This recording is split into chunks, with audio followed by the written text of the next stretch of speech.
créeme que ahora hasta el problema de la carga del celular traigo, pero no hay problema, yo me puse a cargar y dije, no voy a quedar aquí en este cuarto. Ahí te me estoy ahorita. Sí, yo también estoy en la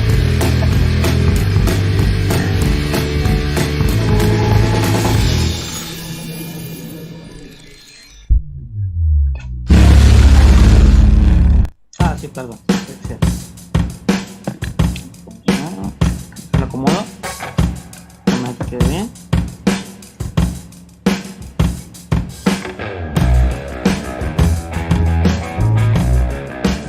Tengan muy buenas tardes, buenos días, buen fin de semana a todos los youtubientes que hasta ahora nos acompañan. Bienvenidos a este fin de semana, bienvenidos a este especial de Punto de Mira. Hoy con un invitado muy especial vamos a hablar de los primeros 10 años de papado del Papa Francisco. Y sin más preámbulo le doy la bienvenida a nuestro querido Álvaro de Jesús para que presente a nuestro invitado repitente, Jorge, que ya lo estimamos mucho aquí en casa. Así que pues Álvaro, los micrófonos son tuyos. Gracias, Ignacio. Bueno, un saludo para todos los que se están conectando, los que se conectarán, los que verán luego el podcast en diferido. Hoy tenemos nuevamente la fortuna de contar con Jorge Mijares, que es un misionero. Él está radicado en Chihuahua, México, y desde allá va a estar, pues, inclusive desde su lugar de trabajo, va a estar transmitiendo durante el tiempo que dura el programa. Y bueno, a ver, Jorge, preséntate entonces, un saludo para toda la audiencia.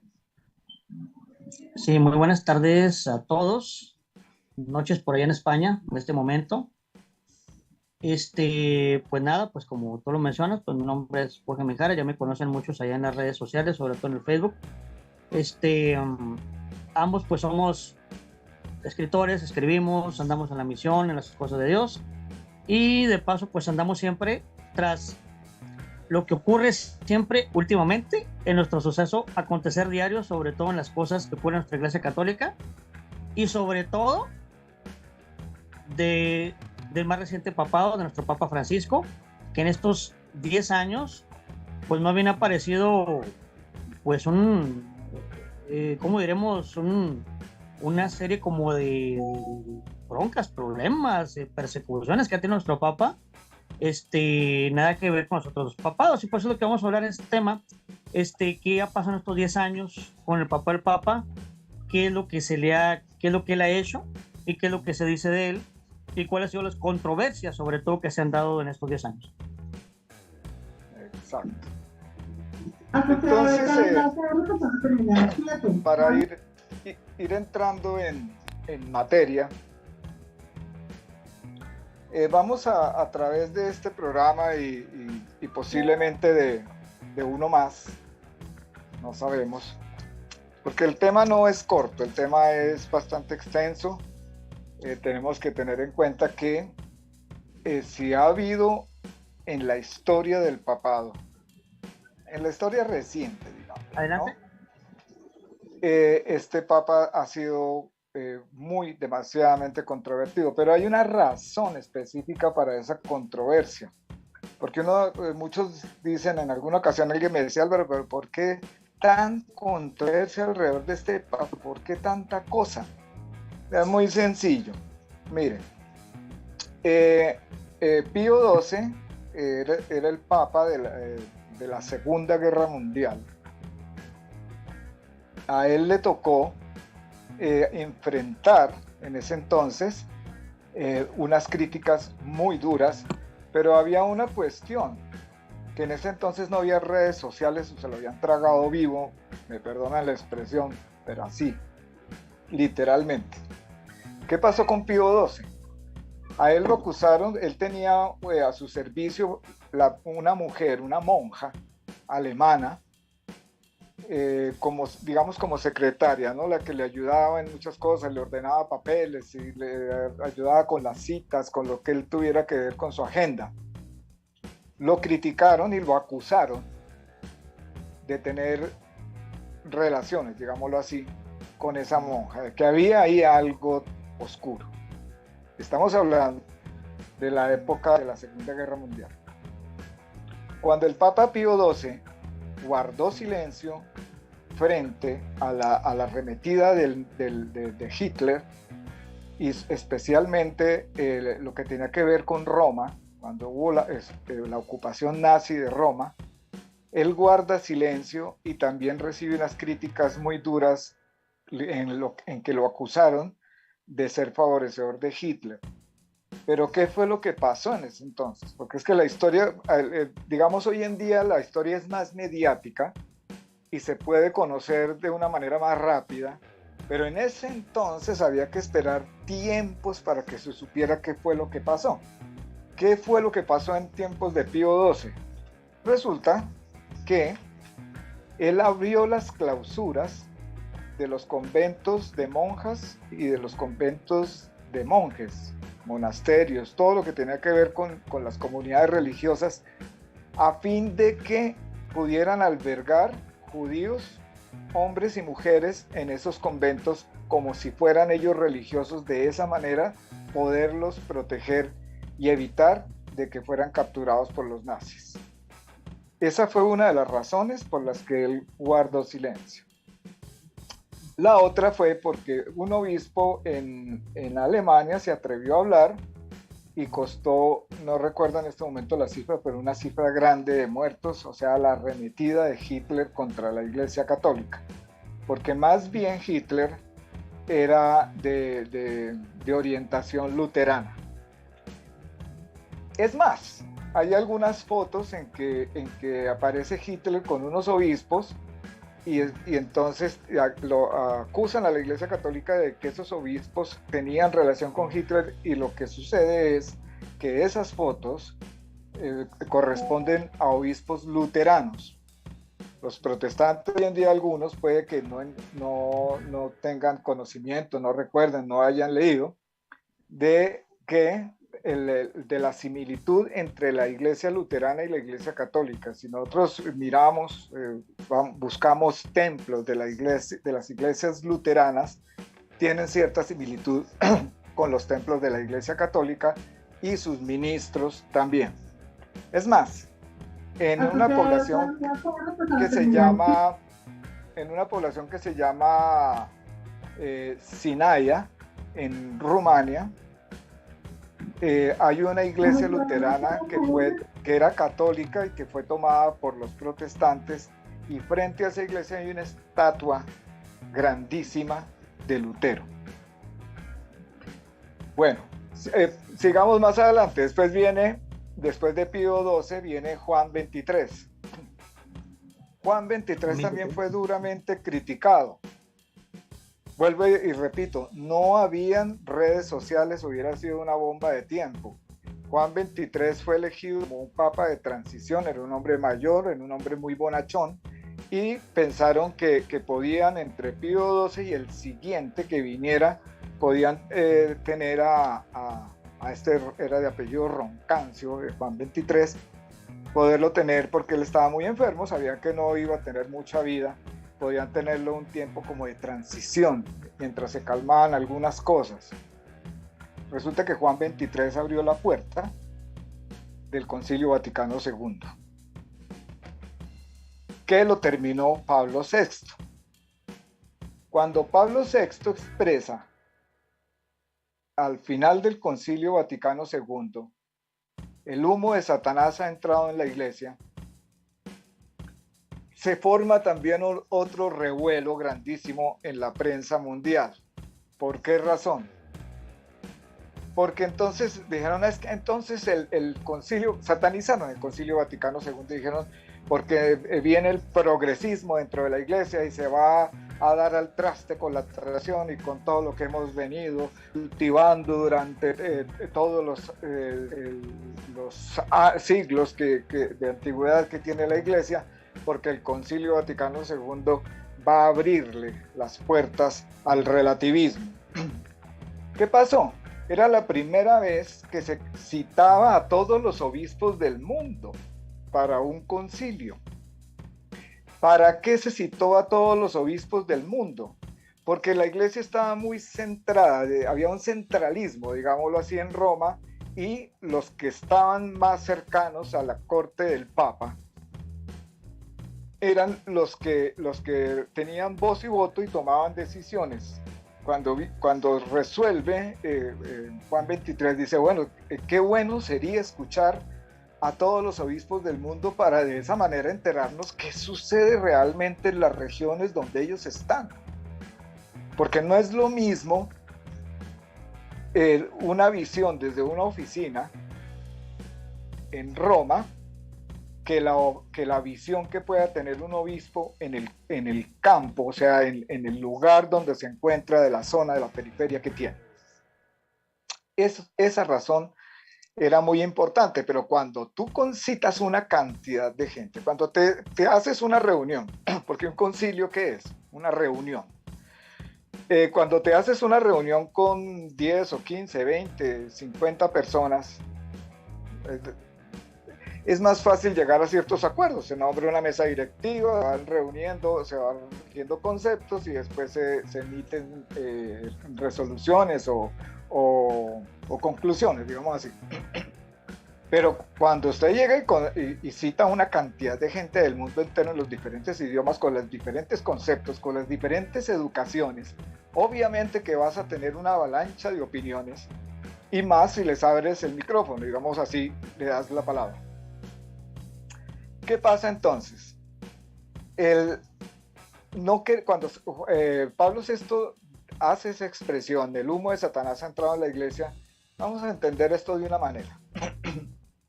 El humo de Satanás ha permanecido en toda la creación y en la iglesia de todos los tiempos, y ha permanecido dentro de la iglesia. En tiempos antiguos, ahí estaba. Lo encontramos desde el Génesis para acá. En tiempos de Jesucristo estaba presente dentro de la iglesia judía, que era en ese momento la iglesia predominante en los judíos. Estuvo en la persona de Judas Iscariote, en el pensamiento del mundo. Por eso le dice Jesús a Pedro, apártate, Satanás, cuando Pedro lo lleva a un lado y le dice, Señor, no permitas que esto suceda, cuando él estaba hablando de su pasión. ¿Por qué tiene esa expresión Pedro? El Señor le acaba de decir, Pedro, piedra, sobre ti edificaré mi iglesia. Le entrega las llaves del reino de los cielos, o sea, lo nombra mayordomo mientras él se va, porque se iba a ir, y regresa porque va a regresar, esa es nuestra fe. Entonces él le da una mayordomía Pedro sobre el cimiento, la base de todos los apóstoles. O sea, cuando él le dice sobre ti edificaré la iglesia, no quiere decir la iglesia de Pedro, sino le dijo mi iglesia, la iglesia de Jesucristo. Sobre el cimiento, la base, la zapata para levantar el edificio era el nuevo sacerdocio apostólico. Entonces le entrega a Pedro sobre los demás apóstoles y los presbíteros que vendrían en adelante y toda la feligresía, le entrega a Pedro la primacía. Pero esa primacía lo tenía que hacer a él no un amo ni un dictador, sino el siervo de todos. El mayor entre vosotros será el servidor de todos. Por eso el día ahora que estamos cerca de Semana Santa, de la última cena, el Señor al primero que le lava los pies es a Pedro, y Pedro se resiste y le dice, no, Señor, tú lavarme los pies a mí. ¿Por qué se resiste Pedro?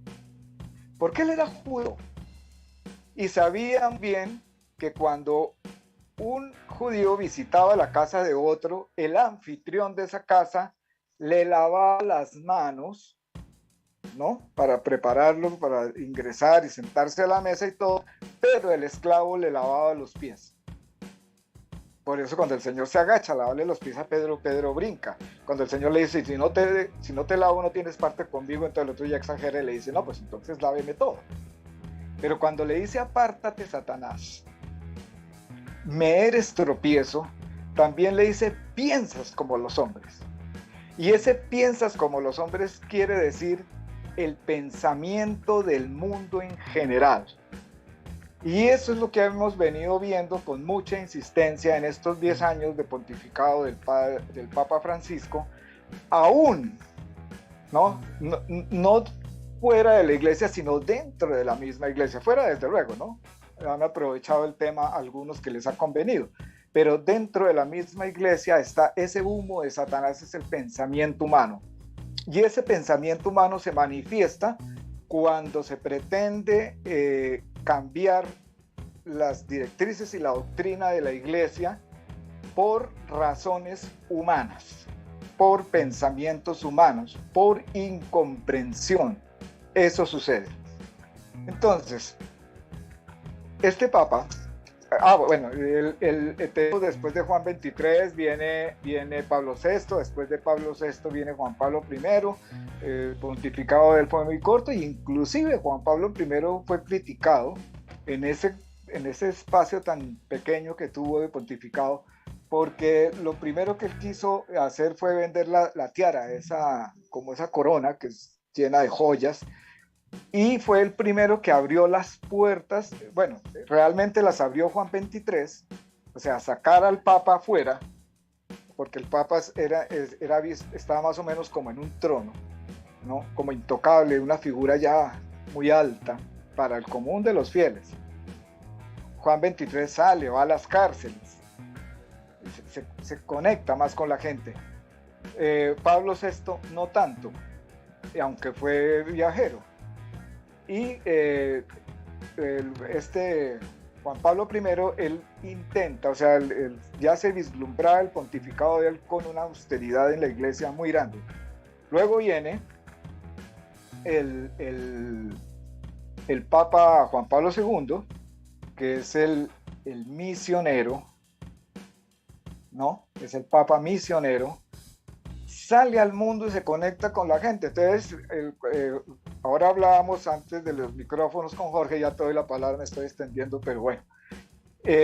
Hablábamos con Jorge que el Papa Juan Pablo I fue muy respetado y en todas partes donde iba, Cuba, China, en Rusia, en todo lado donde iba era venerado y respetado, pero también fue duramente criticado, ¿no? Él le dio la mano a Fidel Castro. Él se mezcló con los indígenas, digámoslo así. Hay unas fotografías de indígenas con sus ritos indígenas junto con el Papa Juan Pablo II. ¿Por qué? Porque él hablaba del acercamiento de la iglesia y la inculturación de los pueblos, porque el evangelio fue dado no para llevarlo con una espada, cortando cabezas por el camino y con un látigo y unas cadenas imponiéndoselo a nadie. Id al mundo entero y proclamad la buena noticia. ¿Qué es la buena noticia? El reino de Dios está entre vosotros. Pero el Señor no dijo, y háganlo a la fuerza y cojan a la gente de la oreja y bueno. Es más, da para darle el paso a Jorge porque estoy extendido. Es más, hagan ustedes, vislumbren la figura de San Pablo. Fariseo, hijo de fariseos, ciudadano romano, un hombre educado por Gamaliel, el gran Gamaliel, que era un rabino, ¿no? De un amplio conocimiento, fiel, perfectamente fiel a la ley. Luego, cuando San Pablo perseguía a los cristianos y él iba con una lista hacia Damasco después del martirio de Esteban, una lista de los que iban a justiciar, el Señor lo llama: Saulo, ¿por qué me persigues? Mire lo interesante de esa palabra. El Señor no le dice por qué persigues a los cristianos o por qué persigues a aquellos, sino le dice por qué me persigues, por qué dice me persigues, o sea, en primera persona Jesucristo, porque la iglesia es Cristo. Entonces lo estaba persiguiendo a él. Si persigue a los cristianos, persigue a Cristo. Y lo envía. a ese hombre estructurado como fariseo y en la ley, lo envía a predicarle a los paganos. ¿Ustedes se imaginan qué caras haría o qué sentiría Pablo en Grecia? Paganos, idólatras, pero cultos. La cuna de la filosofía está en Grecia y del parlamento está en Grecia. O sea, Pablo no llegó a Grecia y dijo, bueno, de aquí en adelante todos los griegos son cristianos, se acabó el problema, nadie puede decir nada, punto. Tuvieron que haberle dado debate, pero Pablo era un gran orador. Entonces, por eso él decía, yo me hago griego como los griegos y judío como los judíos, con tal de ganar algunos para Cristo.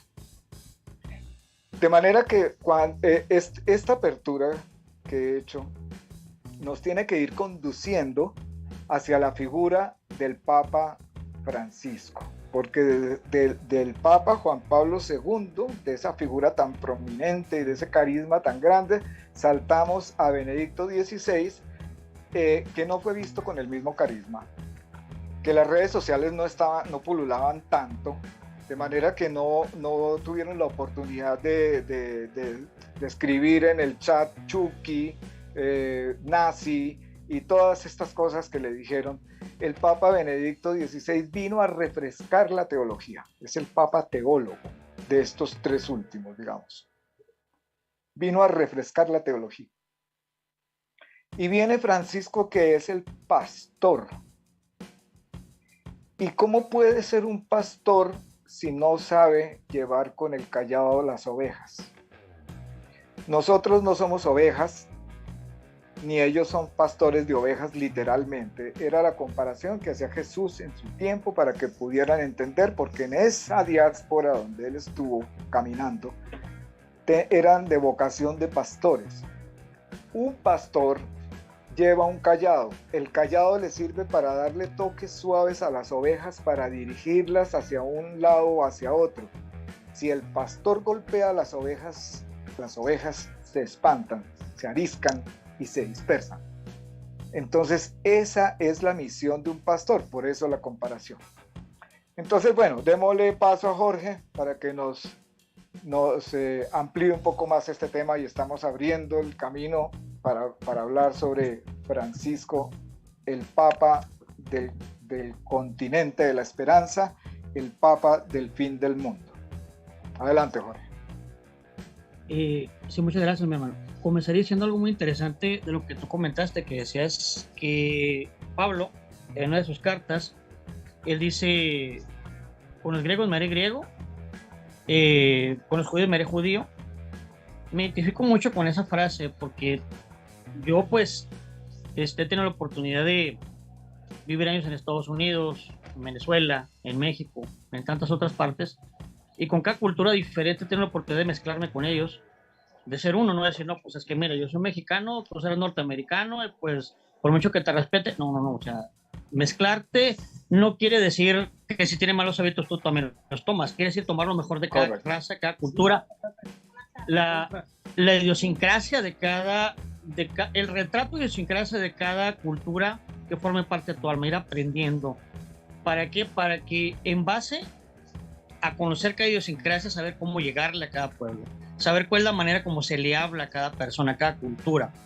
Diciendo, pues es que el mexicano es de esta manera, se le tiene que hablar de esta forma. El venezolano es de esta forma, hay que hablarle de esta manera. Hay que tocarle sus raíces de esta forma. Con esa forma te lo vas a ganar. Entonces, es lo mismo. Tenía el don de gentes, por así decirlo, y un carisma muy grande. Tanto así que se le reflejaba en sus escritos en el Evangelio. Tanto así era su carisma. Entonces, del mismo modo, ahorita que mencionas lo de los papas, cada uno tiene un carisma del Espíritu Santo de manera particular. Así como cada persona, como dice San Pablo, uno tendrá el don de lenguas, otro el don de sanación, otro simplemente el don de ser un gran orador, otro el don de quedarse callado a lo mejor, pero ser un aporte cuando se necesite. Hay gente que no habla, pero a la hora que se necesita algo, ahí está. O sea, hay gente que es otra cosa. Entonces, del mismo modo, estos papas que hemos tenido, cada uno ha tenido su carisma, vamos. O sea, el Papa Juan Pablo, como tú lo dijiste, era el papa que decían que era la misión del sol, de ser un gran misionero, de ser un papa de hablar muchos idiomas, de darle calor a las sociedades de su tiempo. Y luego llega el Papa Benedicto XVI y dicen, espérense, pues miren, yo no viajaré tanto, pero para mí esto es esto, esto es esto, esto es lo otro, voy a explicarles lo que es las cosas teológicas de esta forma. O sea, es un Papa como este, un gran maestro en cuanto a teología se refería.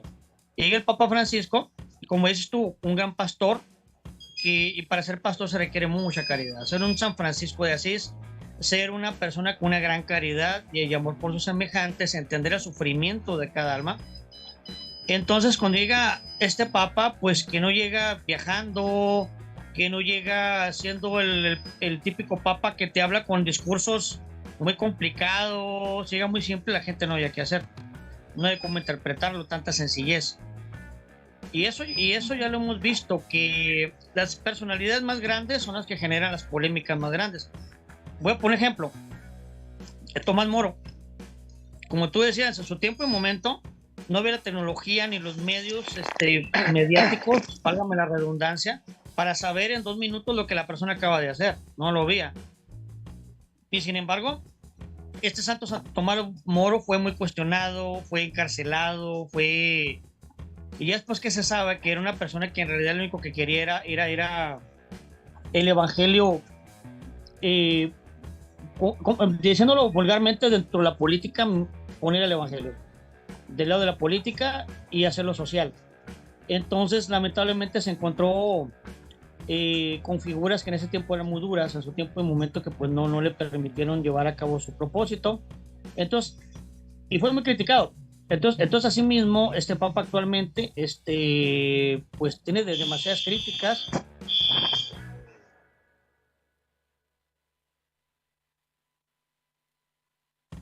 Sí. Sí, tiene demasiadas, es que escuché un ruido de fondo, quité el audio unos segunditos. Entonces, debido a eso, empezamos a ver que este papa, desde que empieza los primeros días, ya se le empezaba a criticar la ropa que va puesta, ya se le empezaba, hasta las frases más pequeñas que decía.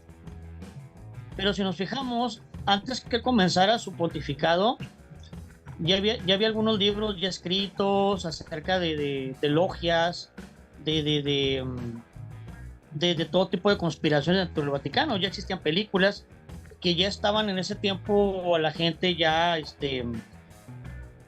haciendo que sus conciencias, sus pensamientos ya estuvieran dentro de la imaginación y de la fantasía mitológica del creer que pues un papa pues ya es como diríamos un masón, ya es una persona que está conspirando contra su propia iglesia. Entonces ya cuando empezamos a ver todo ese tipo de cosas, ya no se nos hace raro que la misma prensa, cuando el papa dice algo, un discurso, pues empieza a sacar frases amarillentas, frases amarillistas, que oye, mira, el papa dijo que hay sangre pagana en las venas de Jesús. ¿Cómo está eso? Entonces empiezan a sacar frases porque yo tengo que vender, entonces tengo que hacer una frase que sea polémica, que la gente le llame la atención. Entonces yo como periodista pues tengo que buscar dentro de lo que el Papa aporte algo que sea llamativo, escandaloso. Entonces, sí, claro. y si eso le va a llegar a las conciencias de personas que no investigan muy bien, que no estuvieron en el discurso, que no lo leyeron, que no investigaron, pues se van a ir con los encabezados. Se van a ir con lo primero que digan. Entonces ese es el problema que estamos viendo, el problema de la comunicación instantánea, que no siempre es efectiva, se presta a malinterpretaciones, se presta a tergiversaciones, se presta a trolls, se presta a todo tipo de mal uso. Entonces y ya no sirve que le digan, no, mira, pero es que en la página del Vaticano, la oficial, ahí te voy a decir los datos. No, la gente no le interesa, la gente quiere sus propias versiones. Entonces y es lo que hemos visto durante estos 10 años. Como ahorita comentábamos, cuando de las primeras cosas que el Papa aportó, creó, que fue la Carta Amoris Laetitia, que creo es el primero y ahorita de los más fuertes tabúes que se han hecho a través de la figura de él, sobre todo cuando empezó a hablar acerca de las parejas, cómo llevar una nulidad matrimonial, cómo esas personas que están sin querer en matrimonio vueltos a casar por el desconocimiento, ignorancia, cómo acercarlos a la iglesia y no tratarlos como personas, ¿cómo diremos? pues alejadas, como leprosos, como gente que no merece estar en la iglesia, al contrario, decirles, no será tu situación la adecuada, pero necesitamos que esté cerca de Dios.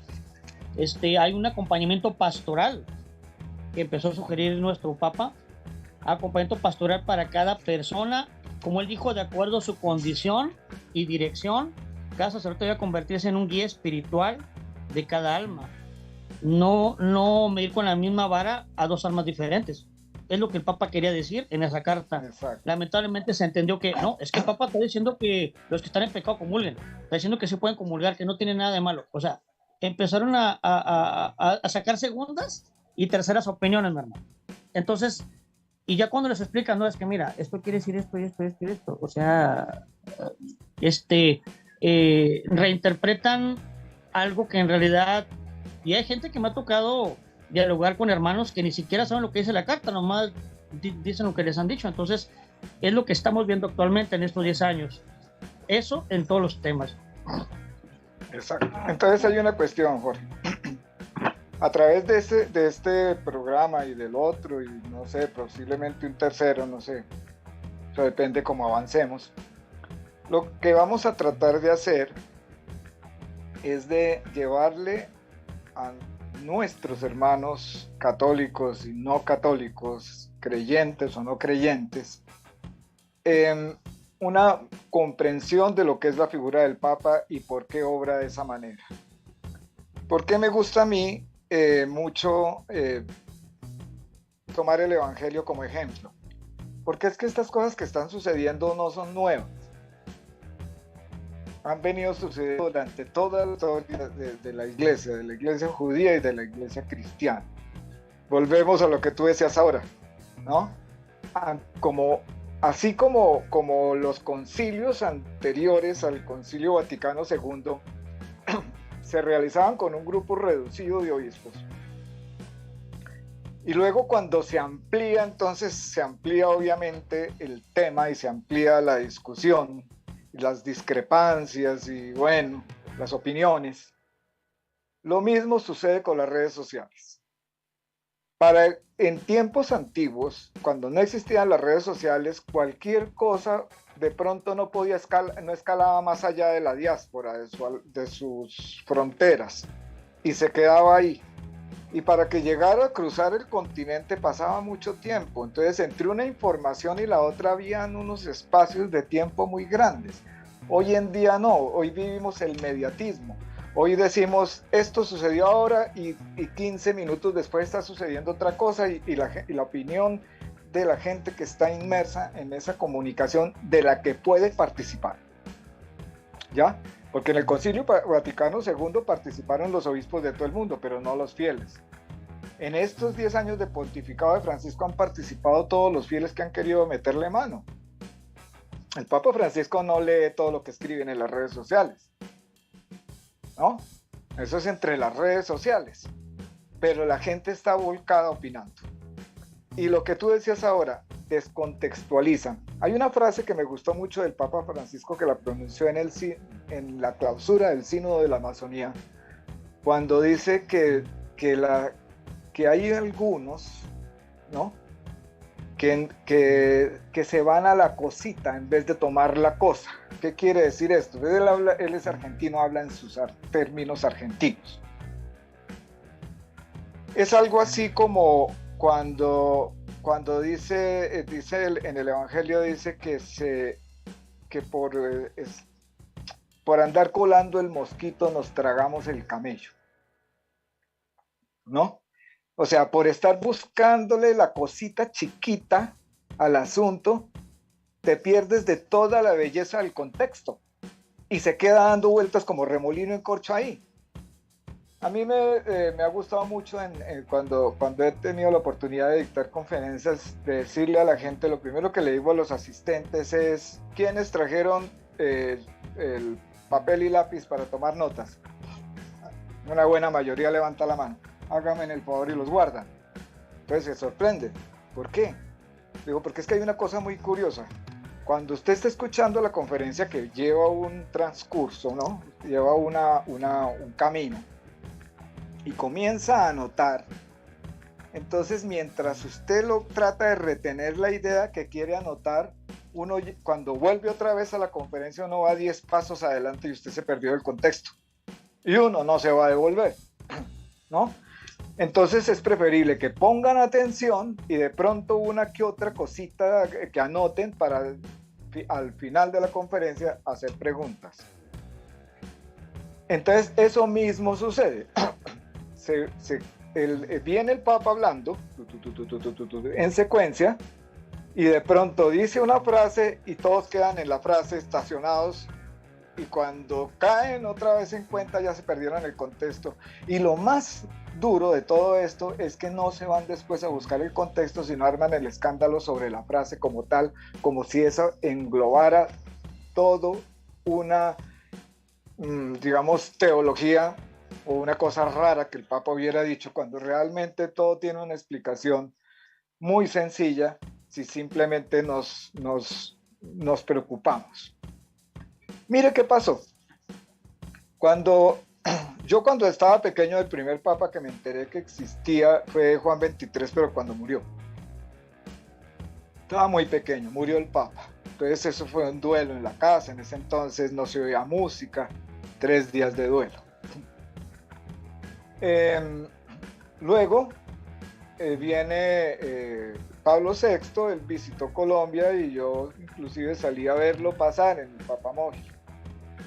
Y me gustaba ir al templete donde él se reunía con los fieles a hablar, que era un sitio grande, abierto, pero porque había un tren que nos llevaba desde donde yo vivía hasta allá, y más que todo eran las ganas de montar tren. Yo era un muchacho en ese entonces.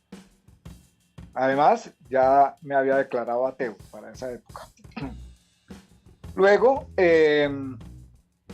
viene Juan Pablo II. Juan Pablo I realmente no le presté atención. Luego viene Juan Pablo II y me causó mucha curiosidad.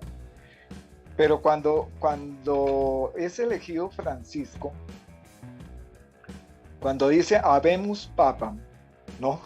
Salen allí esa noche del 13 de marzo del 2013, en el segundo día del cónclave, en la última reunión del cónclave que fue elegido él. Y cuando él dice su nombre, ahí fue la primera polémica que inició. Por eso les digo, lo que queremos Jorge y yo, y con Ignacio, que está por ahí, que está bastante silencioso, lo que queremos es conocerlo, ¿no?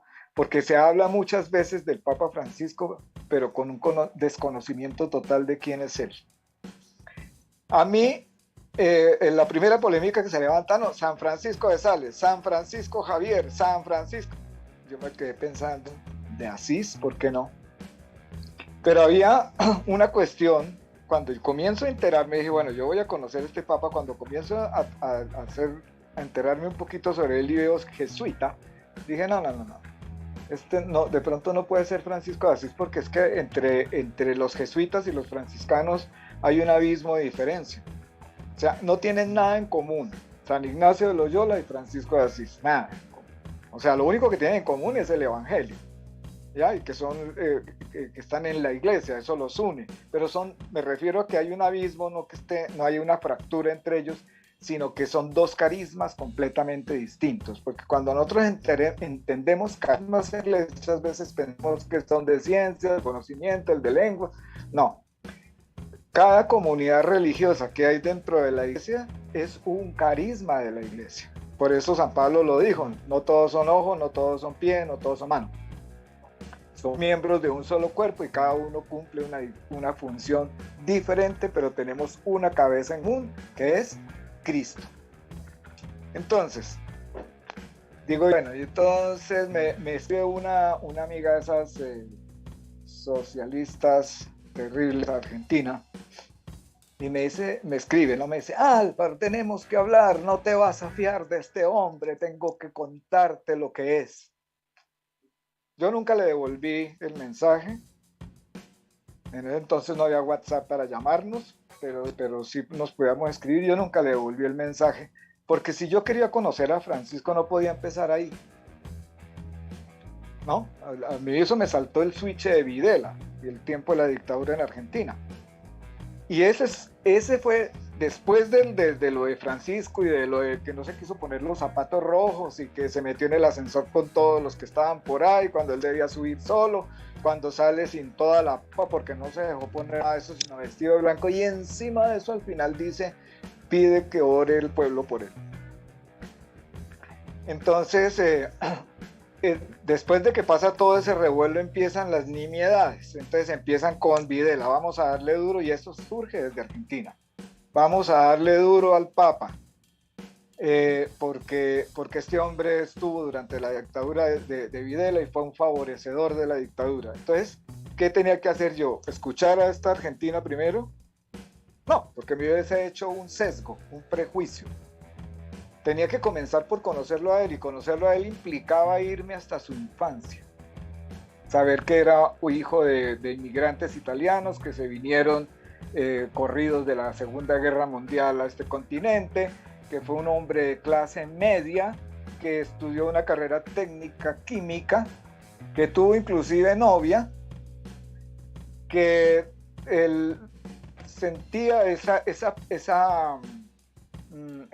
vocación por los pobres desde las mismas trabajadoras empleadas de servicio de su casa, porque la clase media podía tener servicio en su casa. De hecho, yo pertenecía a la clase media en mi juventud con mis padres y había servicio en la casa. ¿Y quiénes son los que van a servir a las casas? Gente pobre. Inclusive él habla de una mujer negra, habla de una argentina y habla de una italiana. Entonces, ¿cómo era el trato diferente de él con estas personas? Porque las veía con tantas necesidades y con unos sueldos muy pequeños, y la mamá de él era una mujer muy piadosa. El papá era un empleado de los ferrocarriles, Argentina. Entonces, eran conservadores, ¿no?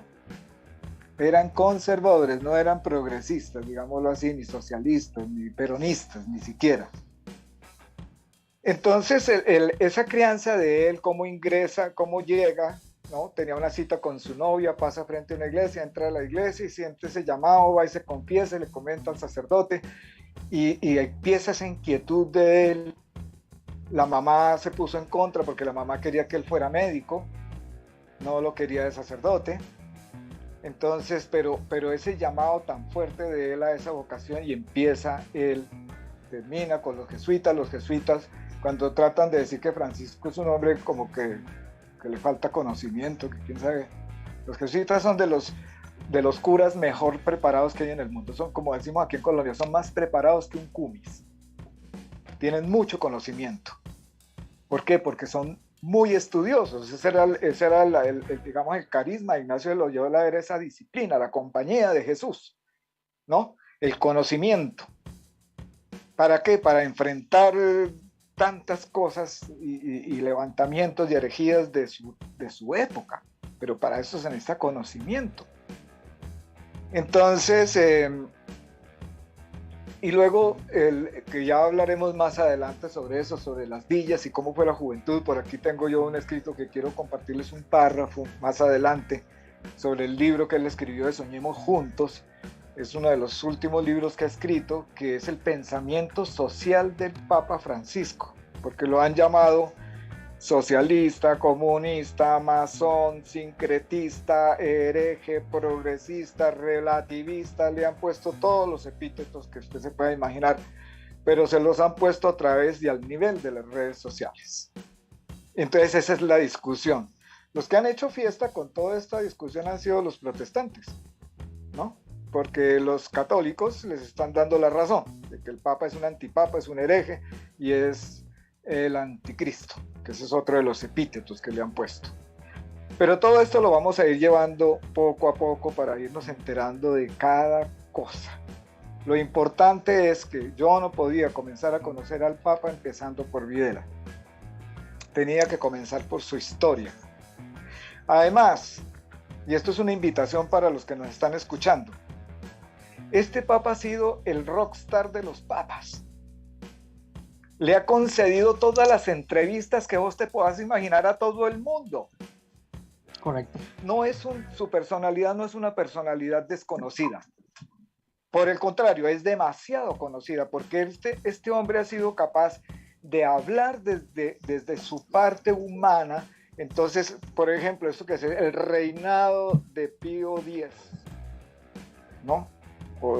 Sí, de los papas, el reinado. ¿Quién dijo que el papa es un rey?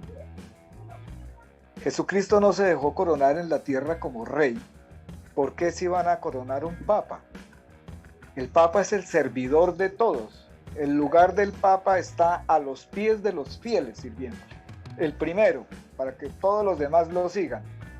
Entonces, cuando entra Francisco y entra con esas posturas, empezando, es que mire, cuando la gente, lo primero que lo acusaron fue de populista, que porque por los zapatos, que tenía los zapatos viejos y la cruz del pectoral de obispo en plata, y no quiso que el anillo fuera en oro, sino una aleación. Eso es populismo. Bueno, el populismo es una forma de enviar mensajes a la gente para poderles manejar la conciencia. Otra cosa es el popularismo, que es la preocupación por las cosas del pueblo. Y resulta que no, cuando yo me pongo a estudiar a Francisco que de eso también vamos a hablar más adelante, porque vamos a ir saltando, ¿no? Vamos a la vida de él y hablamos de estas cosas que la gente dice y volvemos otra vez a la vida de él y vamos a tocar el Evangelio para que vamos entendiendo en contexto una cantidad de cosas que son necesarias poner en su lugar. Entonces, y yo me voy a buscar desde sus orígenes y resulta que Francisco toda la vida ha sido así. Él no estaba haciendo nada diferente de lo que acostumbraba a hacer en Buenos Aires.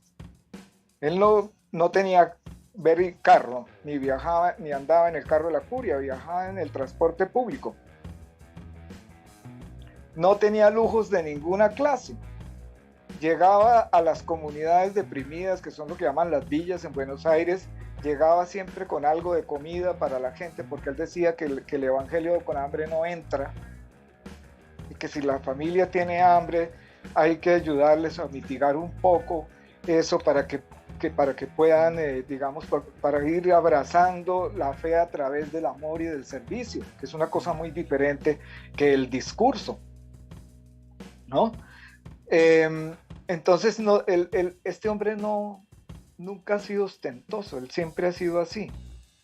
Entonces, porque una de las cosas primeras que yo me planteé es cómo un jesuita puede tener el corazón de San Francisco de Asís.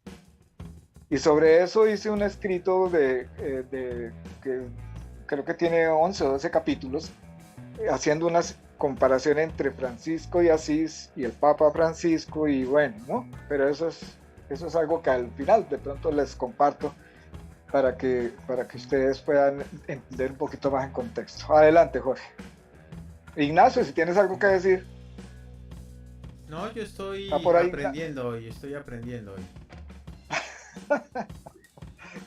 Bueno, pero sí. Vaya anotando, si tiene algo que decir, tranquilo, Ignacio, puede decirlo.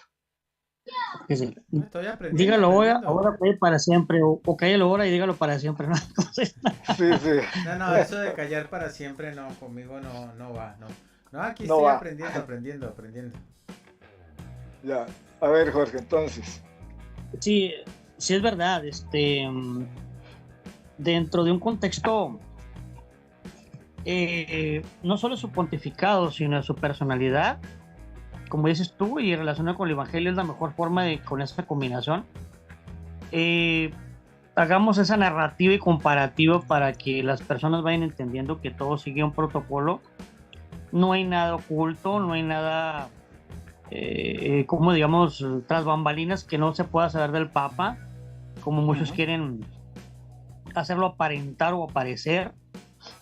De hecho, muchas de las cosas que el Papa ha hecho, en cuanto a hechos que le han sido criticados, ya habían hecho algo parecido a otros papas en sus pontificados respectivos. Entonces, solo que no lo saben. Entonces, si hacemos una recopilación y vamos de uno por uno, que me parece excelente tu idea, que vayamos tomando cada uno de ciertas situaciones, ciertos hechos, irlos desglosando para ir entendiendo cuáles son los puntos que se toman, se malinterpretan, cuál es la realidad de él al expresarlo, porque en un momento en que decían, inclusive hasta sacerdotes, es que el Papa tiene que tener a alguien que le traduzca todo lo que dice, porque no se le entiende. Eso es lo que decían, cuando en realidad pues no hay nada que entender ni nada que explicar, porque pues si no estás ahí, no te pones a ver la conferencia, no te pones a leerla, pues nunca la vas a entender. ¿Por qué tienes que ver alguien que la entienda si no te pones tú a verla? Entonces, como de que volvemos al punto, ¿no, Jorge? Perdóname. Volvemos al punto. Si se queda dando vueltas en el mosquito, se traga el camello y no se dio cuenta. Entonces, por ejemplo, eso que tú decías ahora, que no lo comprenden, ¿a Jesucristo lo comprendían? No lo comprendieron, por eso lo mataron. Ahora, el mismo Jesús dice, si hablándoles a ustedes de las cosas de la tierra, o sea, poniendo comparaciones con ovejas, con el cultivo, con el viento, con las cosas de la naturaleza, lo cotidiano que tenemos alrededor, lo que vemos, lo que tocamos, lo que decimos es real, no me entienden. Mucho menos si les hablo de las cosas del cielo. Entonces, ¿entendían a Jesucristo? No lo entendían. ¿Qué pensaron los judíos de Jesucristo? Que era hereje, blasfemo. Acordémonos que ya acabamos para Semana Santa, ¿se acuerdan los católicos? De que la acusación por la cual, y eso hablaremos al final del programa, por la cual condenaron a muerte a Jesucristo fueron dos causas, una religiosa y una política. La religiosa, blasfemia, se ha declarado hijo de Dios. La política está atentando contra el trono del César e incitando a la gente a no pagar impuestos. Y todo eso tiene una explicación, pero vamos, dejemos eso para el final. Entonces, continúa Jorge. No podemos entender cuando definitivamente no queremos entender. Cerramos la mente. Sí, correcto, así es. Por eso por ahí anda un dicho en las redes sociales, un meme que dice, no se le puede explicar algo a alguien que no decidió entender, que decidió no entender. Siempre. Entonces, es lo mismo. Pulula mucha información en las redes. Y cuando se trata sobre este papa que está rodeado de ahora de redes sociales, que no gozaron los anteriores papas, bueno, no puedo decir que gozaron, ¿verdad? Más bien diría que qué bueno que no estuvieron. Que se salvaron. Actualmente, es correcto, hay demasiada sobreinformación. Hasta si el papa hace un gesto, a lo mejor está molesto. Hace X gesto, pues es que no le gustó a la persona que lo está platicando. Entonces, se dan un nivel de detalle, como dices tú, que es innecesario.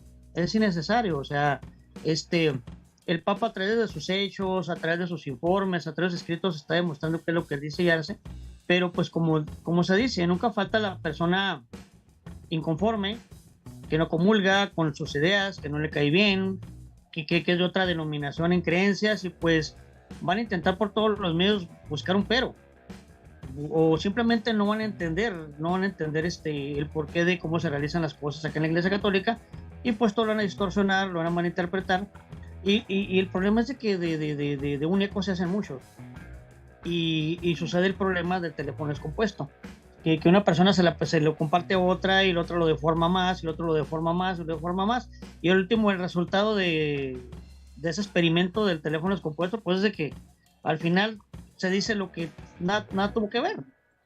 Entonces ahorita que tocamos los temas estos, cuando fue el sínodo de la Amazonía, otro de los temas que también vamos a tocar. Pero Jorge, perdóname un segundito. Tomemos un orden. Tú que tienes buen conocimiento sobre esto, porque usted estuvo pues al frente del cañón en las redes. Iniciemos por el fracaso de la cruz. El sínodo de la Amazonía, dejémoslo para más adelante. El fracaso de la cruz. ¿Qué fue lo que pasó ahí? Contanos.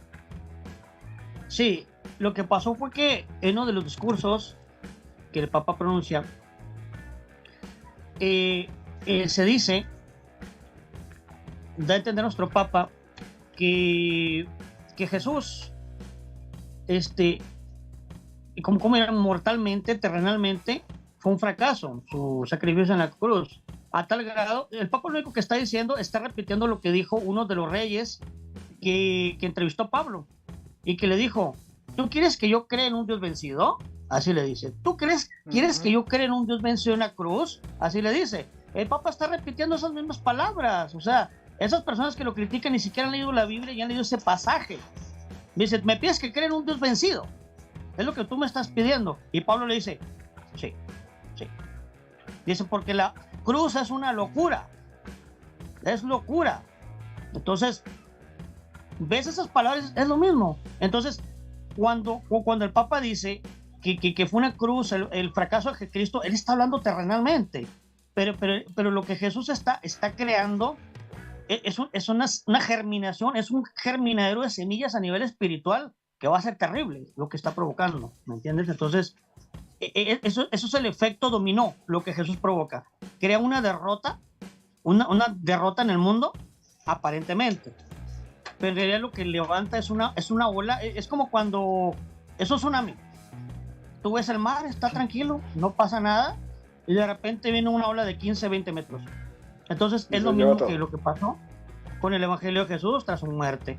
Pasó eso y de repente pues vemos el cristianismo que se expande por los 4 rincones de la tierra, empiezan los milagros, empiezan los sucesos, las conversiones, el esparcirse como fuego y pólvora a todo el mundo.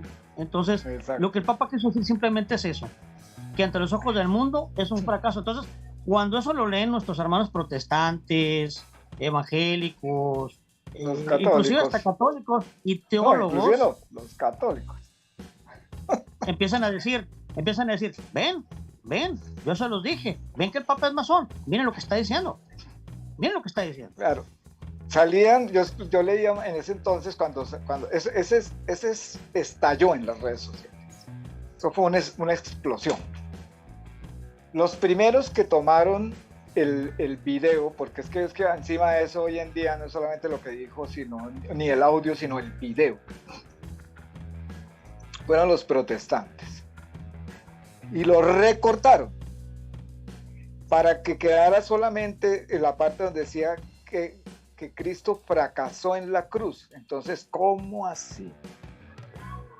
¿No? Acuérdate que Juan Pablo II una vez dijo que el infierno no era un lugar físico, sino un estado espiritual del alma, que es cierto. Y el escándalo que hicieron. El Papa dijo que el infierno no existe. Ese fue el titular de prensa. Entonces, en este caso fue así. Cuando yo me encuentro, porque pues, nosotros tenemos cierta familiaridad con las redes sociales, y me encuentro con esta bomba.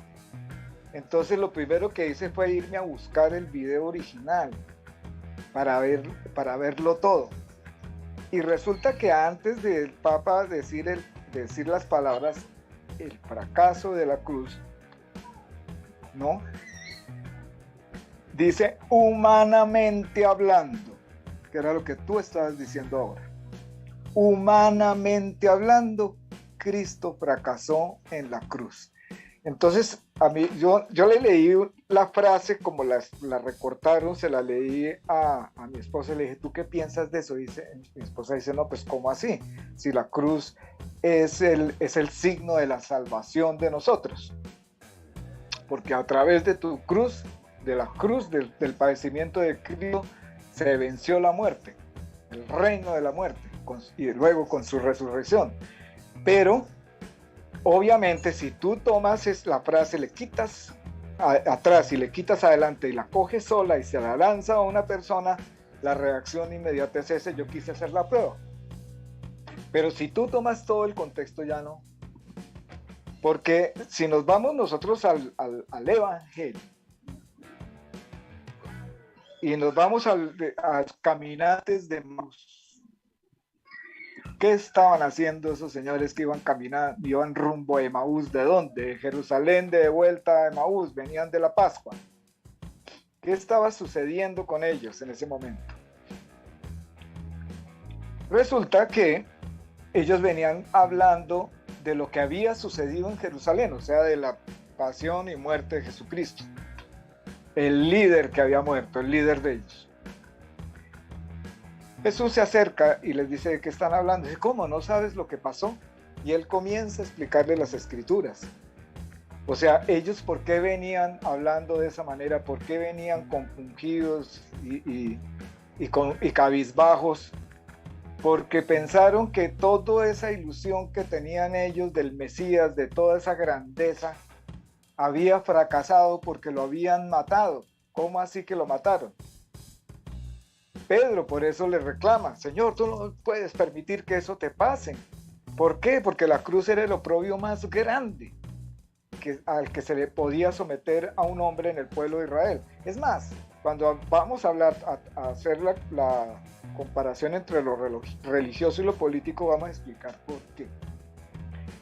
Pero era el oprobio más grande y a eso fue sometido Jesús. Entonces, lo que los judíos querían era ejemplarizar para todo el pueblo judío lo que le pasaría a cualquiera que se atreviese a seguir el camino de Jesús.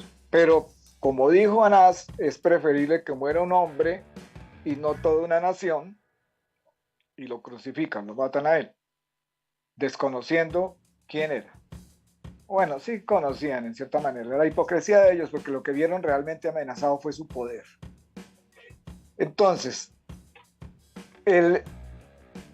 para la humanidad, por eso dice el Papa, humanamente hablando, Cristo fracasó en la cruz. Para el mundo, hombre, todo ese proyecto, todos esos milagros, todas esas palabras, toda esa presentación de esos 3 años de vida pública de Jesús, termina en una cruz, azotado, desbaratado, desangrado, clavado en un madero en medio de 2 criminales.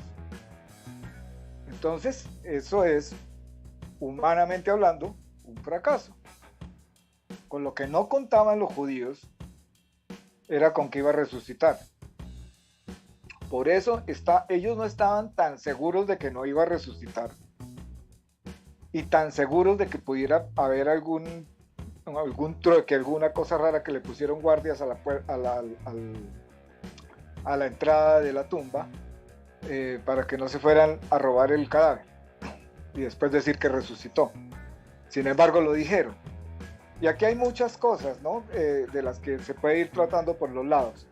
Pero el Papa no quiso decir con estas palabras que Dios fracasó. Es que él lleva en el bolsillo, mostró un día, lleva como una cosita así de abrir en 3 partes y es un Vía Crucis. Entonces, un día dijo esta expresión, dijo: yo cargo en mi bolsillo el fracaso de Dios. Entonces, claro, esa fue otra bomba que se armó. Porque, ¿cómo así que el fracaso de Dios? Toda la pasión, humanamente vista y humanamente hablando, fue un fracaso. Pero para quienes tenemos esa fe y quienes podemos ver a través de la fe y de la doctrina lo que realmente sucedió a través de la pasión y muerte de Cristo, no es un fracaso, es la redención de la humanidad. ¿Por qué de esa manera? Eso ahí tendríamos tema para mucho tiempo. Pero lo que se quiso, puntualizo en eso y Jorge continúa, lo que se quiso con eso fue generar un escándalo para generar una confusión y señalamientos hacia un papa que llegó pisando duro en la iglesia y diciendo: bueno, quiero una iglesia pobre, una iglesia austera, no quiero que sigan andando en esos carros lujosos, sino vamos a bajarnos de pinta. Una iglesia de salida, salgan de los escritorios, úntense de ovejas, no le tengan miedo a la ternura, dejen el látigo en la sacristía. A los fieles no los atraen con el miedo, sino con el amor. Entonces ya relativista, ¿no? Porque es que entonces ya nos está mandando a callar y nosotros tenemos que denunciar el pecado porque es...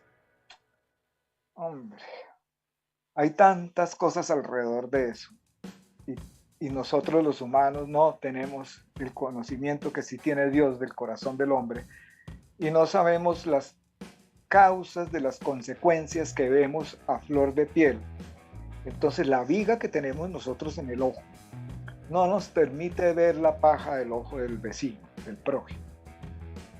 Y muchas veces somos imprudentes queriendo exhortar y por querer sumar terminamos restando.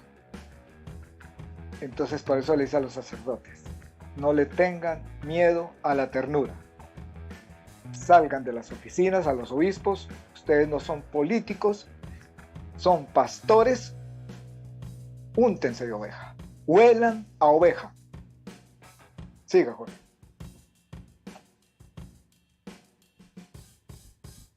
Jorge. Sí, sí, efectivamente. Ahorita estamos experimentando lo que yo diría es una búsqueda de quitar credibilidad en el papado, concretamente en la Iglesia Católica. Sí, podemos verlo desde otro punto de vista también. Quitarle credibilidad para quitarle intentan verlo como una, pues no supremacía, ¿no? Porque la Iglesia Católica nunca ha dicho que quiere hacer la supremacía, aunque sea la fe de nuestro Señor, ¿no?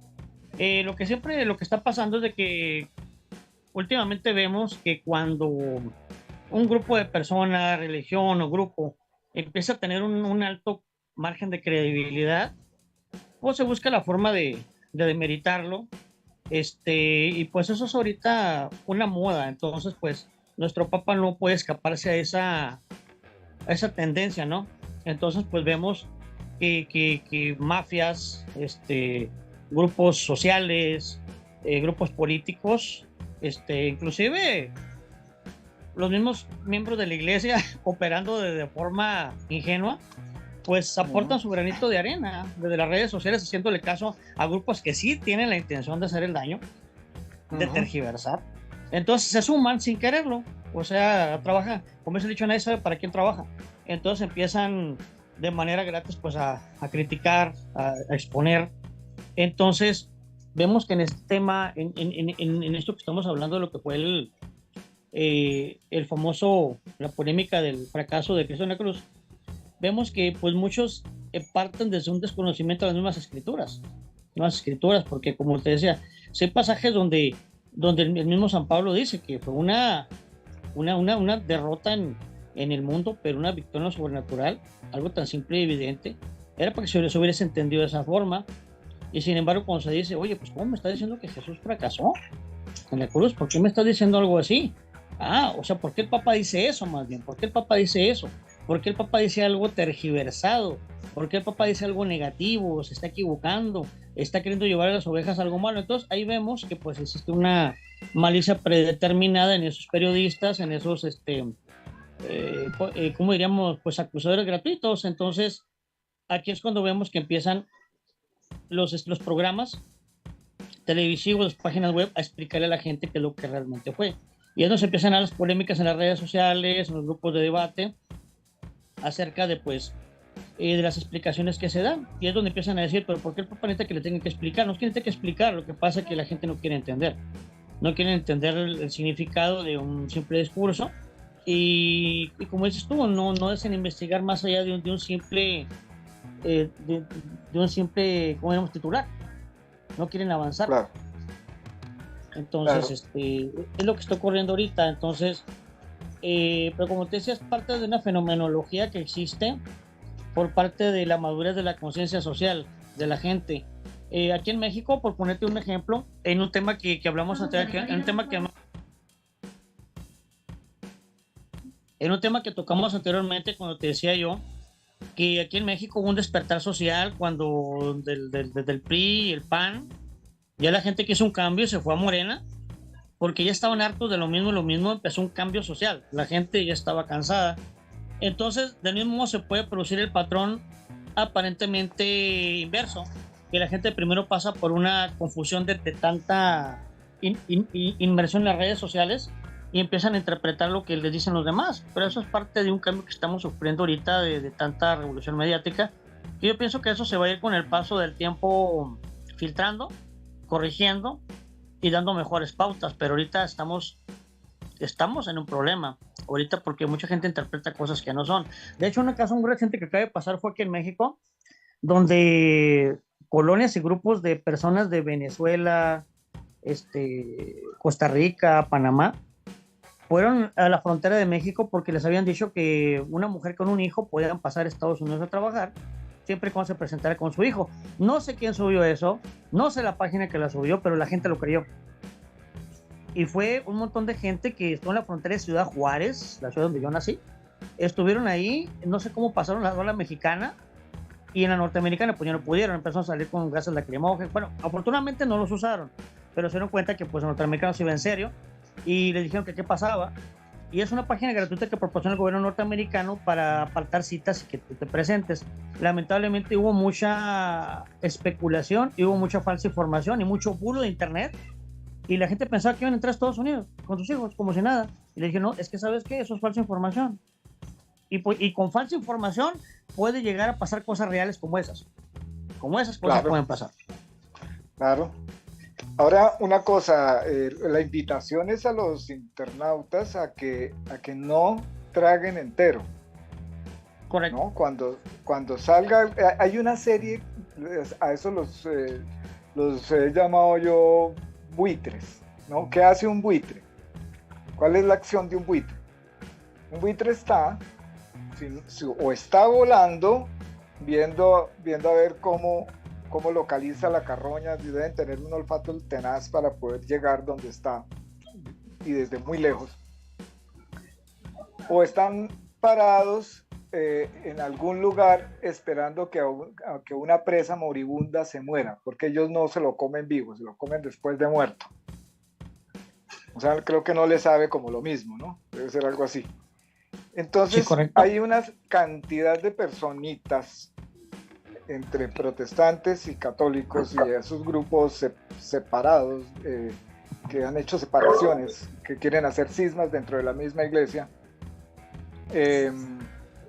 algunos que se llaman el remanente fiel, que ahí de ahí viene Galat, ¿no? Esa fue la corriente que tomó José Galat, el periodista este.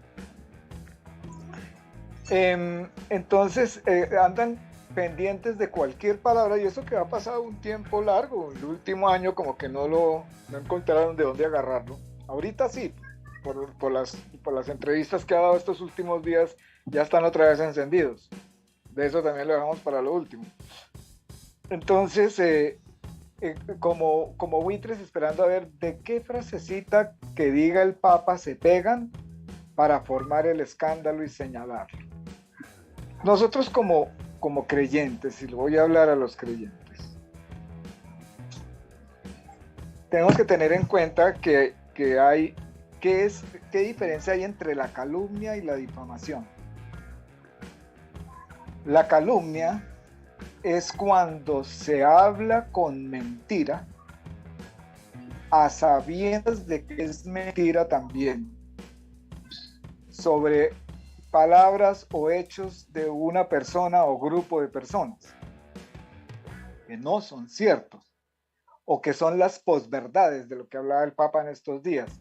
Las posverdades son las mentiras emotivas, o sea, una mezcla entre la verdad y la mentira, pero presentada de una forma emotiva, para que la emoción que causa el leer o el recibir o el escuchar, o esa posverdad, cierre completamente el análisis en la persona y la misma emoción lo lleve por impulso. La calumnia es un pecado muy grave, y la difamación es ir a escarbarle en el pasado de una persona para traerle al presente cosas ciertas o no ciertas, o medianamente ciertas, o interpretadas a su acomodo, con la finalidad de enlodarlo, de desprestigiarlo, de dañarle su honor y de dañarle el trabajo que ha podido venir haciendo, reconstruyendo su vida o lo que sea, persona o grupos de personas. Entonces, en esto nos hemos visto inmersos en las redes sociales, porque por la abundancia de la información y la falta de no solamente de conocimiento de muchos, sino de interés. Si escuchamos algo, hombre, ahí están, ¿de dónde salió? Hay que ir a buscar las fuentes. No, es que es la página tal de los no sé quiénes que sacaron esto, pues váyase a Vatican News. o a Leteída o una página que tenga cierto acervo de credibilidad y de seriedad, y busque la entrevista del Papa o la homilía o la cátedra que dio en las palabras que son, y siéntese, tómese el tiempo de escucharlo y de discernir qué fue lo que dijo. Y si llega al punto donde salió todo el escándalo y usted tampoco lo encuentra comprensible, véalo hasta que logre ir discerniendo qué fue lo que dijo ahí, y compárelo con el Evangelio o con alguna cosa. Pero es que hay que ser un poquito más propositivos en esto para no ir como cabras al son de la corriente, ¿no? ¿Para dónde va Vicente? ¿Para dónde va la gente? Y uno detrás de ellos, ¿no? Yo en una ocasión decía, cuando muchos te griten, vas en contravía, hágase en un lugar alto para que pueda ver todo el entorno, porque a lo mejor usted va en la dirección correcta. Jorge, yo creo que ya estamos cerca, ¿qué dice Ignacio? ¿Cerca a la salvación o cerca al final del programa? ¿Cerca a qué? Al final del programa de hoy, ¿qué tiempo nos puede quedar más o menos? Pues no sé, vamos 1:16. Bueno, sigamos otro poquito, porque me gustaría evacuar un segundo punto y que en eso nos ayude Jorge. Hablemos sobre la sangre pagana, Jorge. Ese fue otro de los grandes escándalos que sucedieron en el pontificado, en estos 10 años de pontificado de Francisco. Cuéntanos, ¿qué pasa con eso de la sangre pagana? ¿Sí está por ahí, Jorge? Sí, mira, el tema de la sangre pagana, ese fue otro tema muy controversial que se dio.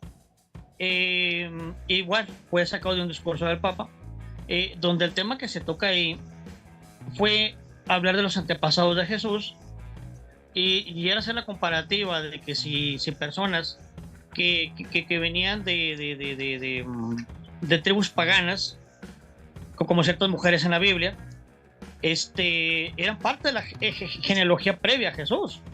Entonces, eso de entender que si de toda esa genealogía nace la Virgen María y Dios la santifica, ahí mismo se habla, o sea, el mismo discurso, que a raíz de toda esa genealogía, Jesús no dejaba de ser humano, que Jesús no se convirtió en un superhéroe, en un Superman, en un Flash. O sea, Jesús era un ser humano como cualquier otro, claro, con su divinidad, pero que había nacido de una humanidad que venía ya con el peso del pecado original, de la culpa original.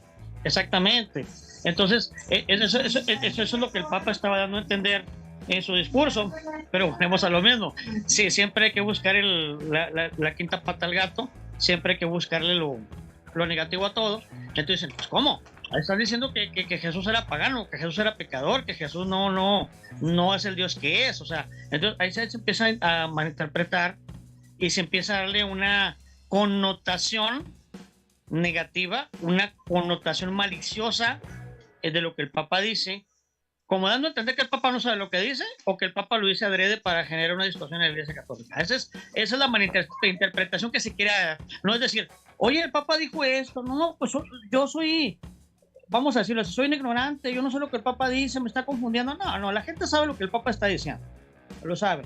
Lo que pasa es que quieren distorsionar el mensaje, quieren dar una connotación o de que el Papa no sabe lo que está diciendo, o lo dice adrede para confundir a la gente y generar la famosa religión mundial. O sea, hay un plan detrás de esas palabras, de esa distorsión. Hay una cosa que mientras estabas conversando, estaba pensando yo. Uno de los alegatos respecto de este tema era que ¿cómo es posible, si Jesucristo es Dios? Lo dice San Juan en la primera capítulo de su Evangelio, refiriéndose a la palabra. La palabra existía desde siempre, estaba con Dios y era Dios. ¿Quién es la palabra? Jesucristo. Entonces, ¿cómo es posible que Dios pueda tener sangre pagana? Teológicamente es correcto en la historia. ¿Por qué? porque Jesucristo, la palabra de Dios, se encarnó y se hizo hombre y habitó entre nosotros. El Emanuel, del que habla Isaías, cuando se refiere a la Virgen diciendo: una señal se os dará, una doncella quedará encinta y tendrá un hijo a quien le pondrán Emanuel, que significa Dios entre nosotros. Desde el gran Isaías está hablando. Entonces, Dios se encarna, ¿no? Por eso tenía que ser una doncella, tenía que ser virgen, precisamente porque Jesucristo no era hijo de San José. Ahí también hay una explicación que ahora vamos a ver si la abordamos. Jesucristo era hijo de Dios, engendrado por el Espíritu Santo en la Virgen María. Eso está en el Evangelio de San Lucas, que es la Anunciación, y está completo. O sea, sobre eso no cabe duda. Entonces, adquiere una, digamos así, a partir de la encarnación surge el Jesucristo histórico, el hombre y el Dios, el hombre Dios. Por eso, y le pondrás por nombre, le dice el arcángel, Jesús, ¿no? ¿Qué quiere decir? Entonces, ¿cuál es el aporte de la Virgen María aparte de su sí? Hágase en mí según tu palabra, le dice al ángel cuando le anuncia lo que haría Dios en ella.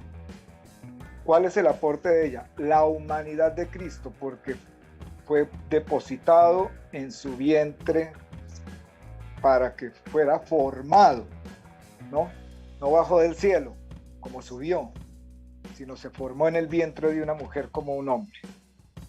Entonces Jesús, la descendencia de María a través del rey David, de todo lo que se puede leer a través de la historia de Betsabé, todo lo que pasó, hay paganos en esa descendencia de la casa de David. Y Jesús, al heredar un cuerpo, hereda todas las connotaciones de la vida humana, del hombre. Fue igual a nosotros en todo, menos en el pecado. O sea que el Señor comía, bebía también, dormía y también iba a la letrina. Vamos a decir que no. Claro, también iba a la letrina. También se sentía cansado. También sentía calor y frío. También sentía energía, pues se ponía enérgico cuando le dice a los fariseos hipócritas, y se lo dice de mil maneras. Entonces, cuando saca los mercaderes del templo con un látigo, han convertido la casa de Dios en una cueva de ladrones. Entonces, ese Jesús histórico es Dios y es hombre, verdadero Dios y verdadero hombre, es lo que nosotros entendemos. ¿Ya? Por eso, al adquirir esa humanidad, adquiere con ella la muerte. Debía morir, con la diferencia de que resucita, vence la muerte en la resurrección. Y hay otras cosas más que ojalá en la Semana Santa le pongan atención al Jueves Santo, a la institución de la Eucaristía y del sacerdocio ministerial, para que vayamos entendiendo un poquito más todo este significado de tantas cosas. Cuando Jesús le dice a Pedro, Satanás ha pedido cribaros como el trigo, y yo he rogado por ti para que tu fe no desfallezca. Y cuando hayas regresado, confirma a tus hermanos. Póngale cuidado a esto. ¿Qué pidió Satanás? Cribarlos. ¿Qué significa cribarlos como el trigo? Que es una comparación con lo nuestro. Cuando no existen las máquinas combinadas hoy que recogen el trigo y lo van sacando en costales, para poder separar la semilla del trigo de la rama, la azotaban contra una roca ¿no? De manera que el azotándola brotaran las semillas. Cribaros como el trigo. Ha pedido azotaros. ¿A quién? ¿A Pedro solamente? No, porque él no dijo Pedro, o sea, te pido azotarte como el trigo, sino azotaros, o sea, se está refiriendo a todos, sacudiendo, pero que es la cabeza, sacude toda la iglesia, todo el cuerpo. Entonces, pero Jesucristo no dice, ¿y a quién le pidió Satanás eso? ¿A quién? ¿Quién le podía conceder eso a él? Dios, y se lo concedió. Y Jesucristo no dice, yo le he dicho que no, se lo voy a impedir, no, le dice, yo he rogado por ti para que tu fe no desfallezca. Y cuando hayas regresado, y entonces, ¿cómo así que cuando haya regresado? Claro, porque Pedro iba a huir, el Señor ya lo sabía. Confirmes a tus hermanos. ¿En qué confirma Pedro a sus hermanos? En su fe. En la fe de un hombre recio, porque todo el mundo habla de la cobardía de Pedro porque huyó y lo negó 3 veces delante de una mujer, pero no se acuerdan de que desenfundó una espada delante de todos los soldados del Sanedrín y le cortó la oreja a uno. ¿No? Huyó Pedro. Esa huida de Pedro fue una gran humillación para Pedro. Y cuando el Señor le dice 3 veces, Pedro, ¿me amas? El Pedro le responde, Señor, tú sabes que te amo. Y el Señor le dice, apacienta mis ovejas. Vuelve y le pregunta, Pedro, ¿me amas? Señor, tú sabes que te amo. Apacienta mis corderos. Y vuelve, se lo pregunta por 3ª vez, Pedro, ¿me amas? Y el Señor le dice, y Pedro le contesta, Señor, tú lo sabes todo. Tú sabes que te amo. Entonces, decimos nosotros comúnmente, escucha uno decir, el Señor estaba sanando a Pedro de las 3 negaciones, por eso se le preguntó 3 veces. Sí, es correcto. Pero el Señor te le estaba diciendo las 3 veces que le dijo, apacienta mis ovejas, le está diciendo tácitamente, Pedro, cuando pienses cerrarle las puertas de mi iglesia a uno de tus hermanos, sea de la fe que sea, porque la iglesia fue enviada al mundo pagano, no entre cristianos, al mundo idólatra, entonces acuérdate de este pasaje, de este momento de tu vida. Y con eso constituyó a un hombre linfático como era Pedro y temperamental, lo convirtió en un pastor, o de lo contrario hubiera hecho de él un lobo. Esa es la diferencia. Eso es el Papa es el sucesor de San Pedro. Los que vienen enseguida, en sucesión. Él tiene la misma calidad de Pedro. Y este Papa ha demostrado servicio. No es muy comprendido por muchas de sus expresiones porque no han querido entenderlo. Pero para poder entender al Papa Francisco hay que meterse dentro del Evangelio y meterse dentro de las palabras de Cristo y de toda esa historia, de toda la incomprensión. Tú expulsas los demonios, lo oíamos en estos días en quienes van a misa con regularidad, se acordarán. Tú expulsas los demonios con el poder de Belcebú, del demonio. ¿Ah? ¿Entendían? No, no entendían. Entonces, ¿el qué responde? Si el demonio estuviera dividido, su reino fracasaría. Pero no está dividido. En cambio, nosotros, los cristianos, sí lo estamos. Por eso hacen fiesta con nosotros. Dejemos esto que acabo de decir como la conclusión mía. Entonces, entremos a la conclusión de Jorge y Ignacio, y quedas tú para el cierre, por favor. Sí, yo no. Jorge. Pero sí, tú bueno. tienes que hacer una conclusión aunque sea chiquita. Sí, bueno, la conclusión a la que podemos llegar entonces en este capítulo del día de hoy, así a grandes rasgos, porque aún le queda mucha tela donde cortar a este tema. Miramos como conclusión introductoria al tema. pues sería la conclusión de que, de que muchas veces el siervo va a ser atacado. Pues el siervo va a ser atacado si considera que su labor es la verdadera. Entonces, estamos viendo, pues ahorita la gran labor de un papa, una labor gigantesca, pues que se enfrenta más que nunca pues a los medios masivos, a los medios de mucha crítica, a estar al pendiente de millones de miradas, pero muy pocos se ponen en sus zapatos, muy pocos se ponen en el lugar de un representante, y entonces, y eso es preocupante. Entonces, a raíz de eso, como dices tú, la labor como lo mencionamos ahorita, la labor de nuestro Padre, de nuestro Santo Padre, pues es la de confirmar a los hermanos en la fe, permanentemente en todo su pontificado, y no es fácil, enfermo, como esté, de buena gana, de mala gana, positivo, como le amanezca el día, es el Papa, no deja de serlo.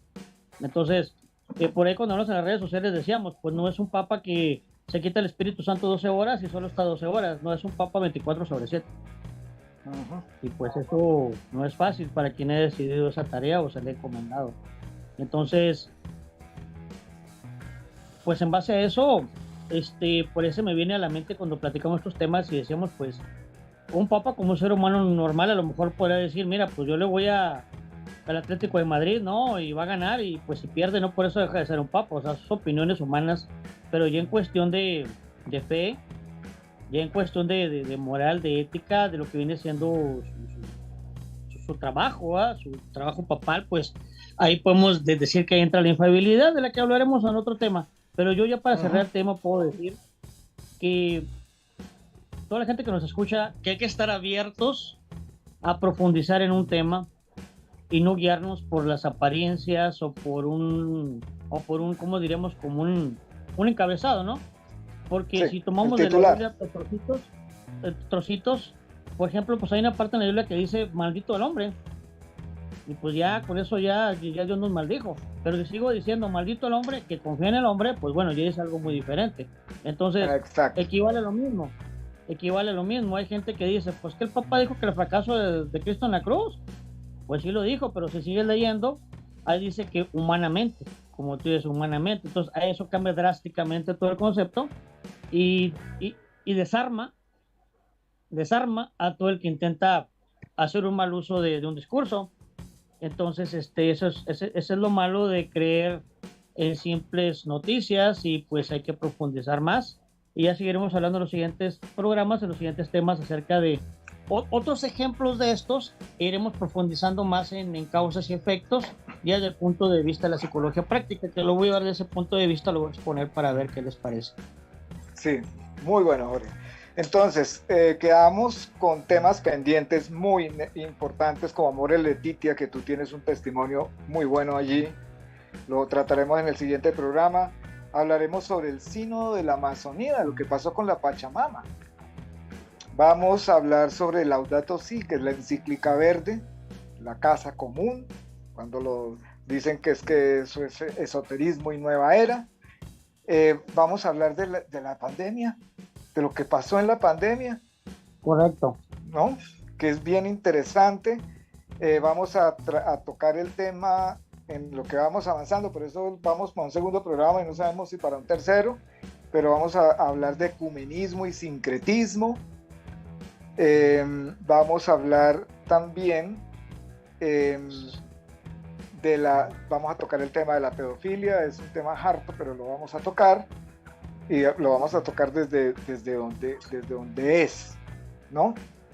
Y lo que ha hecho, el trabajo que ha hecho el Papa respecto a eso y toda la historia, porque es que el peso de la historia, cuando un gobernante llega a la presidencia de un país, él llega con una plataforma política construida, ¿no? De su intelecto y con sus quienes lo rodean, a hacer algo nuevo, con propuestas, ¿no? Retomar obviamente de lo que viene construido, pero a edificar nuevo.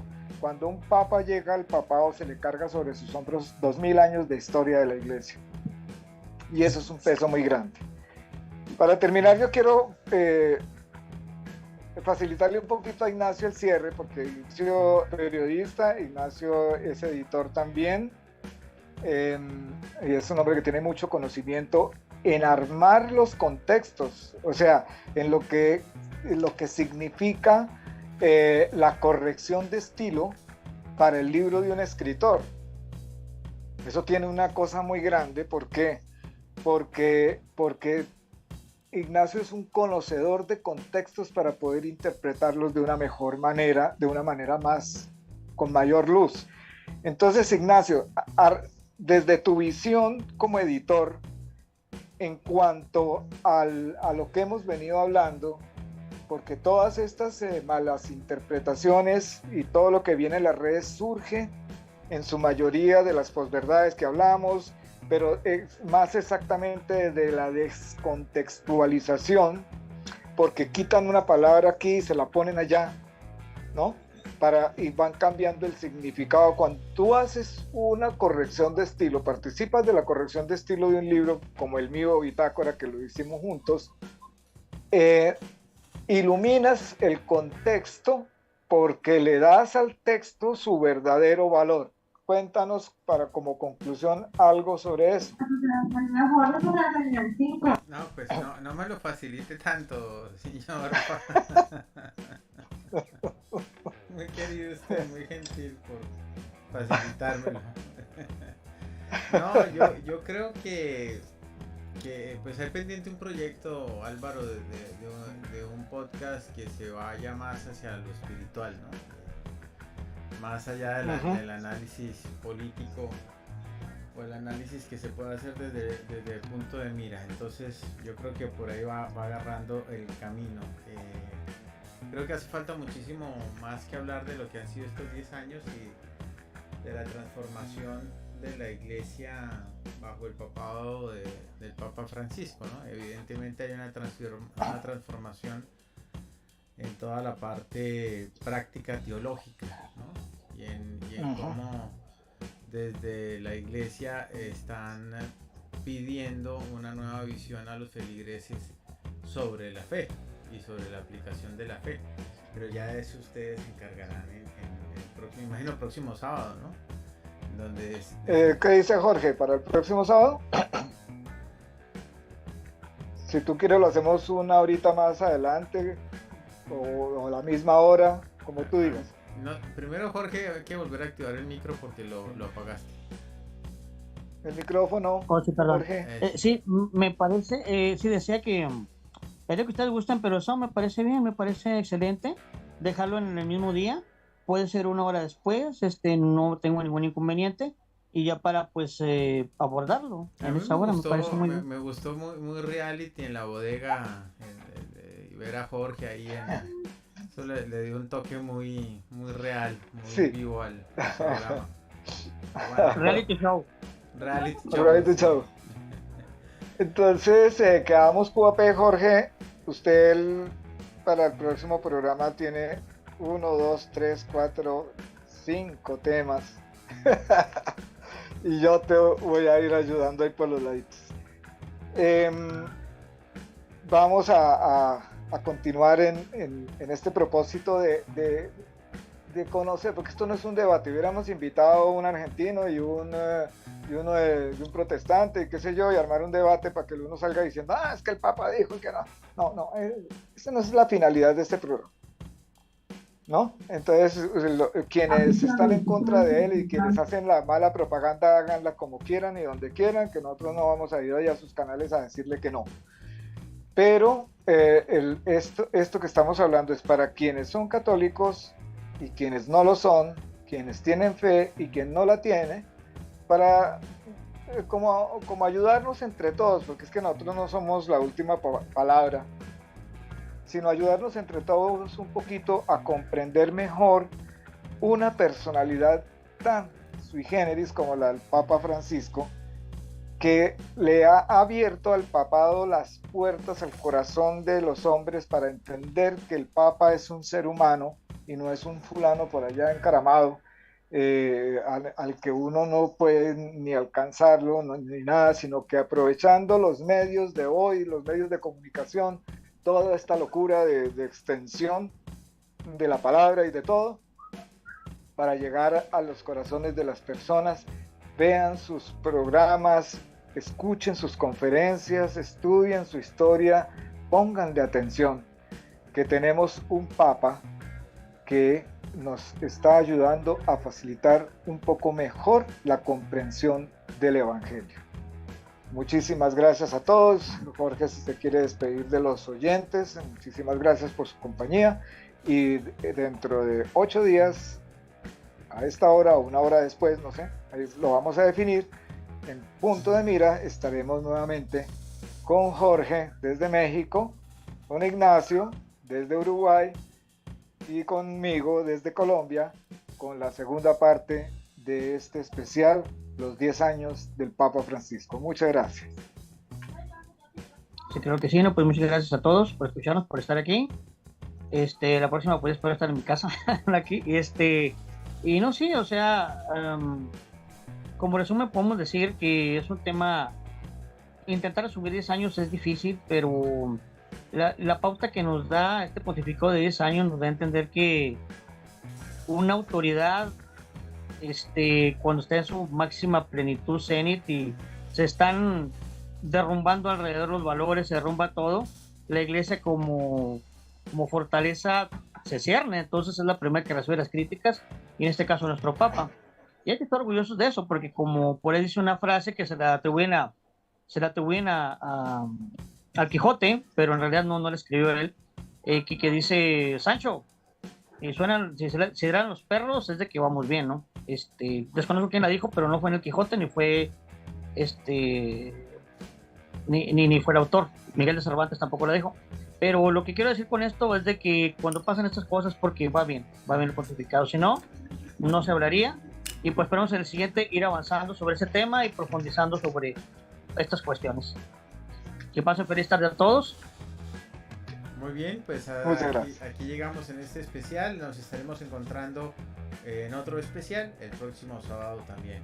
Muchas gracias a todos y los dejamos en compañía de lo mejor del universo de Madcast. Bye bye.